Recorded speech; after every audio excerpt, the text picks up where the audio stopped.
بسم اللہ الرحمن الرحیم۔ السلام علیکم، میری آپ سے بھی التجا ہے کہ ایک مرتبہ درود ابراہیمی پڑھ لیجیے گا۔ بسم اللہ الرحمن الرحیم۔ اللہم صلی علی محمد وعلی آل محمد کما صلیت علی ابراہیم وعلی آل ابراہیم انک حمید مجید۔ اللہم بارک علی محمد وعلی آل محمد کما بارکت علی ابراہیم وعلی آل ابراہیم انک حمید مجید۔ بسم اللہ الرحمن الرحیم۔ اور ہم نے توریت میں ان پر واجب کیا کہ جان کے بدلے جان، اور آنکھ کے بدلے آنکھ، اور ناک کے بدلے ناک، اور کان کے بدلے کان، اور دانت کے بدلے دانت، اور زخموں میں بدلہ ہے۔ پھر جو دل کی خوشی سے بدلہ کرا دے تو وہ اس کا گناہ اتار دے گا، اور جو اللہ کے اتارے پر حکم نہ کرے تو وہی لوگ ظالم ہیں۔ بسم اللہ الرحمن الرحیم۔ آج جو بات میں آپ لوگوں سے ڈسکس کروں گی وہ یہ ہے کہ اس آیت کریمہ میں ہے کہ اور ہم نے توریت میں ان پر واجب کیا۔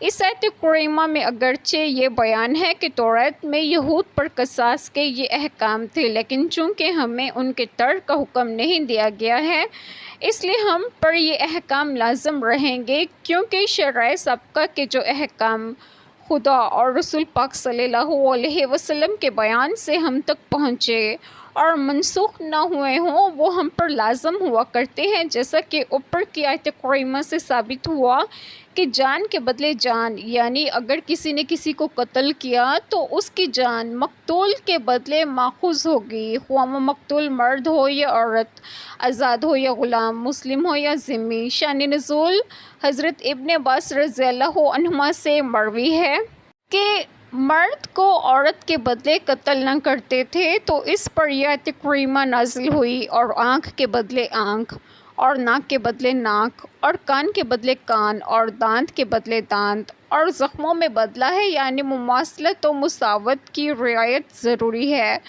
پھر جو دل کی خوشی سے بدلہ کرا دے تو وہ اس کا گناہ اتار دے گا۔ ایک حدیث مبارکہ میں ہے جبکہ رسول پاک صلی اللہ علیہ وسلم نے ایک یہودی کا سر پتھروں سے اسی طرح کچلا تھا جس طرح اس نے ایک بچی کا سر کچلا تھا، لہٰذا قرآن پاک اور حدیث مبارکہ کے مطابق قتل کے ارادے سے اگر جان بوجھ کر قتل کرنا ثابت ہو جائے تو پھر وہ قصاص ہے، خواہ کسی طرح بھی قتل کرے۔ ایک اور حدیث مبارکہ میں ہے، عبادات بن صامت رضی اللہ عنہما سے روایت ہے کہ رسول پاک صلی اللہ علیہ وسلم نے فرمایا، جس شخص کے جسم پر کوئی زخم لگایا جائے پھر وہ اسے معاف کر دے تو جتنا اس نے معاف کیا اللہ تعالیٰ اتنا ہی اس کو اس کے گناہوں کا کفارہ بنا دے گا، اور جو اللہ تعالیٰ کے اتارے یعنی جو کچھ اللہ تعالیٰ نے نازل کیا اس پر حکم نہ کرے تو وہی لوگ ظالم ہیں۔